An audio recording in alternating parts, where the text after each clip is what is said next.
बोलिए राजा रामचंद्र की जय। विश्वामित्र जी महाराज दशरथ जी के दरबार में पहुंचे।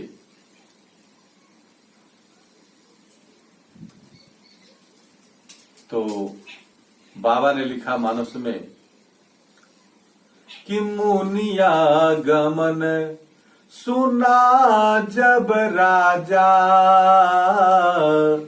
मिलन गए विप्र समाजा। महाराज दशरथ जी ने जैसे ही सुना कि विश्वामित्र जी बक्सर से पधारे हैं, तो अकेले नहीं गए मिलने के लिए, बल्कि गुरु वशिष्ठ को खबर किए और गुरु वशिष्ठ भी अपने विप्र मंडली सहित यह जानकर बड़ी हर्षित होकर के आए मिलने के लिए कि ब्रह्मर्षि आए हुए हैं, मिला जाए। बड़ी प्रसन्नता के साथ लोग मिल रहे हैं, आओ भगत सत्कार हो रहा है। महाराज दशरथ जी उनके चरण धो रहे हैं। चरण पखारने के बाद खुशी प्रसन्नता यह थी कि उनको तत्काल में 4 पुत्र प्राप्त हुए हैं महाराज दशरथ जी को, और ऐसे अवसर पर ब्रह्मर्षि भी पधारे हुए हैं। अब अति प्रसन्नता है, लेकिन मन में भय भी बना हुआ है कि मुनि बिना कुछ बताए हुए, बिना कोई सूचना के और अयोध्या में आ गए। और यह प्रश्न किया भी, कहा कि महाराज कैसे आगमन हुआ? अगर आप हमको थोड़ा भी बता दिए होते तो हम स्वयं पहुंचाते आपके यहाँ, लेकिन आप इतना कष्ट किए।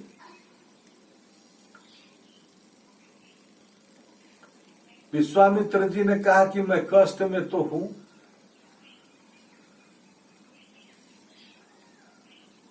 अभी जैसे ही अभी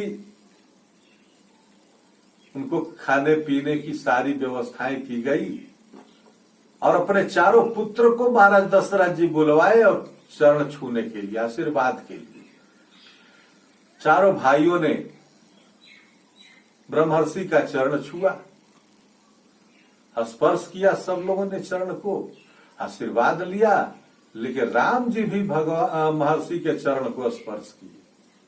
और जैसे ही राम जी विश्वामित्र जी का चरण स्पर्श किए कि अब क्या कहना है, विश्वामित्र जी तो राम जी को देखते ही रह गए। और बाबा ने लिखा कि तव चरणन मेले सुत चारी, राम देख मुनि देह विसारी।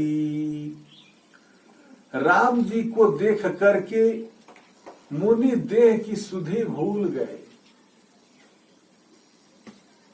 एक टक देखते ही रह गए राम को। महाराज दशरथ जी ये दृश्य देखते रह गए कि अरे मुनि को क्या हो गया, टकटकी लग गई, अब तो नेत्र दृष्टि हटती ही नहीं राम जी से।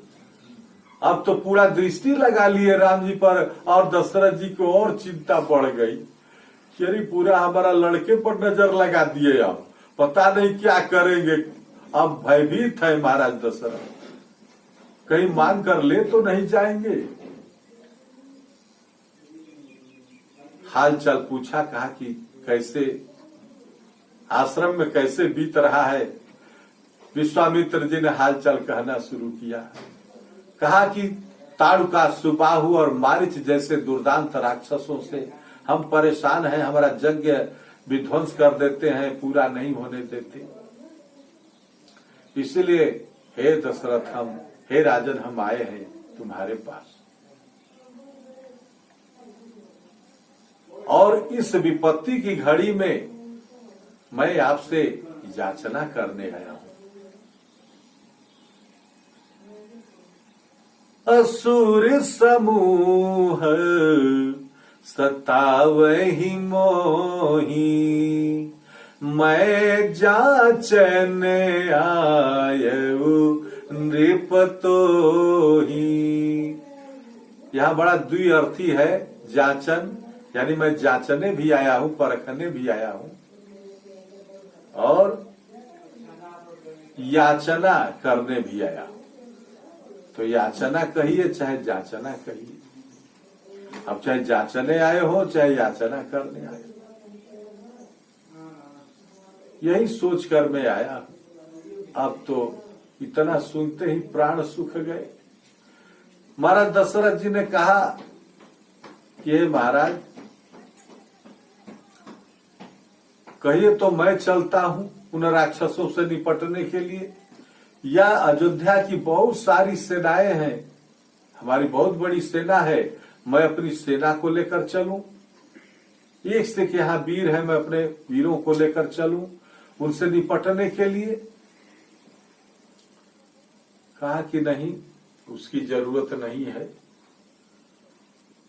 केवल बस हमको दो की ही जरूरत है। कहा अनुज समेत देहु रघुनाथा, निशिचर बध मैं होब सना था। हमको अनुज समेत रघुनाथ जी चाहिए। अब यहां प्रश्न होता है कि अनुज समेत का मतलब भरत भी हो सकते हैं रघुनाथ जी, और यहाँ लक्ष्मण भी हो सकते हैं, शत्रुघ्न भी हो सकते हैं, लेकिन यहाँ अनुज समेत का मतलब, अनुज का मतलब लक्ष्मण ही क्यों? बाबा ने लिखा कि अनुज समेत देहु रघुनाथा, निशिचर बध मैं होब सना था। हमको निशिचर का वध करने वाला अनुज चाहिए। अगर ये निशिचर का वध हो जाए तो हम सनाथ हो जाएंगे। विश्वामित्र जी संत हैं, और संत को दो चीज की आवश्यकता पड़ती है, ज्ञान की और वैराग्य की। राम प्रभु श्री राम प्रभु ज्ञान स्वरूप है और लक्ष्मण जी वैराग्य स्वरूप है। अगर ज्ञान और वैराग्य दोनों मिल जाए किसी संत को, तो भक्ति रूपी सीता की भी तलाश हो जाती है। इसीलिए गोस्वामी जी लिखते हैं कि विश्वामित्र जी बक्सर में थे, वहीं से ध्यान लगा लिए कि ज्ञान और वैराग्य अयोध्या में अवतार ले चुका है। ज्ञान विराग सकल गुण ना, सो प्रभु मैं देखब भरी नैना। ज्ञान और वैराग्य अवतार ले चुका है, उसे भर नेत्रों से मैं चलकर देखूंगा। ये सोच विचार कर ही विश्वामित्र जी आए हैं, यहाँ मांग भी रहे हैं कि हमको ज्ञान और वैराग्य स्वरूप राम लक्ष्मण चाहिए। वैराग्य क्यों? तो वैराग्य, ज्ञान के बाद वैराग्य होता है, और जब वैराग्य आता है तो हमारे शरीर के अंदर जो खंडविकार हैं, काम क्रोध लोभ मोह मद मत्सर, ये जितने विकार हैं, ये यही निशिचर हैं। और इस निशिचरत्व की समाप्ति तब होती है जब वैराग्य आता है। वैराग्य के आते ही ये काम क्रोध लोभ मोह मद मत्सर, ये जितने खंडविकार हैं जो निशिचर हैं, ये समाप्त हो जाते हैं। इसलिए कहा कि हमको ये दोनों चाहिए। अगर ये दोनों मिल गए तब हमें भक्ति रूपी सीता की भी तलाश हो जाएगी। बोलिए राजा रामचंद्र की।